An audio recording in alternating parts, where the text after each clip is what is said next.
So we need to improve our team defensively. And I'm not just talking about a goalkeeper or a back line. I'm talking about the whole team, the mentality they have when our opponents are in position, how we move and work together. So that's going to be important, and that'll be something from day one. So we need to improve ourselves defensively. I think if we get a number 9 of quality and join him with Lopez and Espinoza and others, we have a chance to be a good attacking team.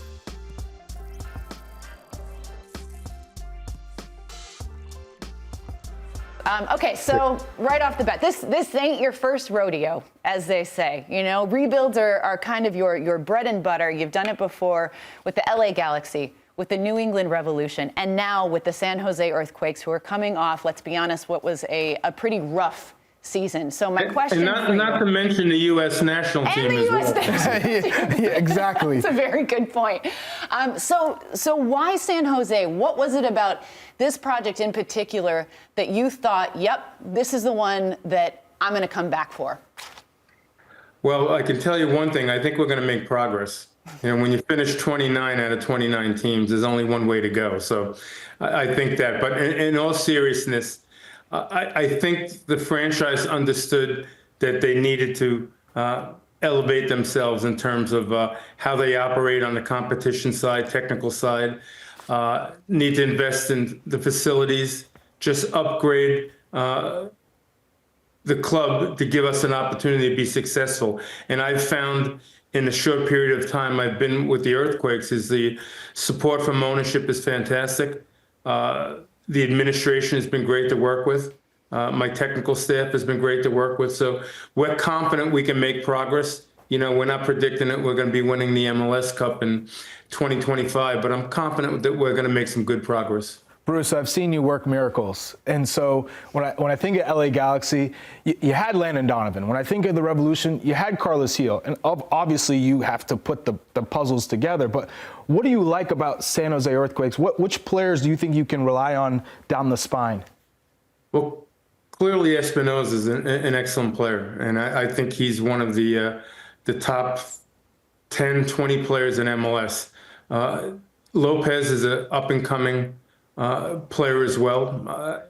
And I think we have some good experience now bringing in Dave Romney in the back. I think a couple of the New England players that we traded for are going to help us, and Ian Harkes and Mark Anthony Kay.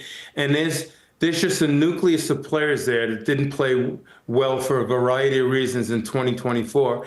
And it's going to be my job and our coaching staff to get them better. And they're capable of playing better. The team is capable of being more successful on the field. So that's going to be our job. And we're going to work real hard from day one to try to elevate the team and the club.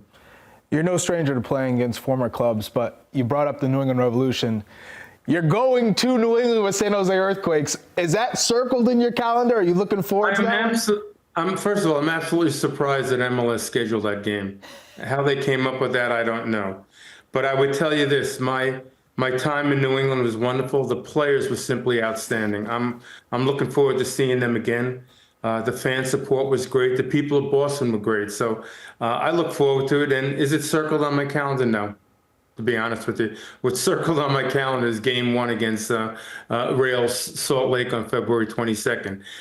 We have a lot of things ahead of us that are going to be very challenging, so I'm not picking out one game, one date to really focus on, to be honest with you. Bruce, it's really amazing to kind of hear this excitement in your voice, you know, and I know that we all agree that MLS is better when you're involved and when you're around. So when you take a little step back, like when you take a little break and you get back into that head coaching role, is it kind of like riding a bike, or do you have to? Are there things you kind of have to remind yourself and tell yourself, or is it just different? Is there a checklist? Job? Exactly. Well, you know, the game is changing a little bit in the way people think. I mean, they're really trying to introduce analytics as a way of making a lot of decisions on the competition side, and I certainly appreciate that. I think it can be beneficial. How you interpret it is very important. I think it is like riding a bike, but I'm probably going to fall off a couple of times on the way to our opening game. But, I've done this a long time. It's pretty natural. What I'm trying to do right now is focus on getting our roster better, organizing our staff, and just getting the support of everyone because we have a great challenge ahead of us, and if we don't get everyone on the same page, it's going to be more difficult. So it's a lot of the same things I've done in the past, but I also have to accept the fact that things have changed over time, and I've got to adjust to that a little bit as well. So I'm looking forward to it. It's exciting. It's a new challenge. I love California. It'll be interesting to see how everything fits in Northern California, but it's going to be exciting. So I'm hopeful we can do a good job in 2025 and really get great fan support and do a good job and make everyone proud of our team. Bruce, one of the things I love about you most is how you're easy to connect with players, former players and players alike when you are in the dressing room. I think of the Kicking It episode with you and Clinton Dempsey, and I think it highlighted just what kind of guy you are. And so when you look at the San Jose locker room, have you had those conversations already with some of the players? And who are you looking to connect with to kind of open up that locker room and show that, hey, we're a group that can win together? Well, a holdover player is Christian Espinoza. I hear he's an outstanding person as well as a player. And then the guys I brought in from New England, there's 4 of them now with Nick Lima signing as a free agent. They are outstanding people. I'm talking about Harks, Romney, Kay, and Lima. And they know how important it is to have a good locker room. So I'm hopeful that they're a good influence on the team.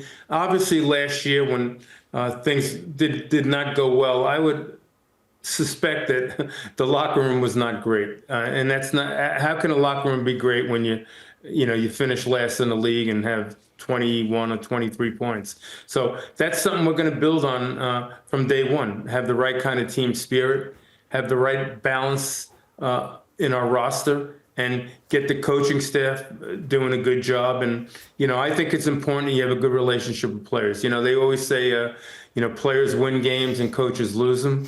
I'm not exactly 100% in agreement with that statement, but it's really important that we're on the same page with the players. And I'm going to work real hard to make sure each and every player understands their role on the team, and each and every player understands the value they bring to the team as well. Well, Bruce, everything you're saying, it's so clear. You're a manager, and you know how to get the most out of these guys. So when you said something interesting about, you look for good people as well. And so when you're assembling this roster, when you're putting together a team, how much, like percentage-wise, how much is it just simply a player's ability, but also, if they are a good human, if they kind of check that box as well, like where do you weigh those two? Well, that's I believe where a lot of people get it wrong. It just can't be about having great talent. It has to be about people that understand what a team is all about. Analytics can tell you a lot of things about players, about some of the qualities they can offer in a game, but they don't tell you about the person. They don't tell you about how they can fit in a community, in a club, on a team. And those things are important. So when I build a roster, I think we look strongly at the kind of people we're bringing in. And if we bring in good people that are good players, we have a chance to be real good. When you look at the depth of this roster, it seems like you've already started with the former players from the New England Revolution and Harks and Lima and Kay and Romney. Where do you see the improvement? Where do you think that this team needs to make the biggest signing going forward? Is there a big DP that you're looking to get? Is it a European player, a South American player, young, old? We are looking to sign a top quality number 9 player. Whether we're able to do that or not remains to be seen. I think last year, a lot of people, you hear excuses. We had injuries and we couldn't be successful. I think when you build a team and a roster, you have to take into account the fact that you're going to have injuries, suspensions, international call-ups, all those kind of things. So it's not an excuse. But last year, San Jose did have some issues with injuries. They have an outstanding goalkeeper in 2023 in Danielle, and he missed most of the season in 2024. And we're hopeful he can come back, be healthy, and play the way he's capable of playing. And probably the biggest weakness that San Jose had last year is they conceded, I think it was 78 goals, which is the worst in Major League Soccer, and probably one of the worst statistics in league history, if I'm not mistaken. So we need to improve our team defensively. And I'm not just talking about a goalkeeper or a back line. I'm talking about the whole team, the mentality they have when our opponents are in position, how we move and work together. So that's going to be important, and that'll be something from day one. So we need to improve ourselves defensively. I think if we get a number 9 of quality and join him with Lopez and Espinoza and others, we have a chance to be a good attacking team. So hopefully we're improved in the defensive end of the field. We can continue to get better in the attacking end of the field. And if we can do those two things, we're certainly going to win more games.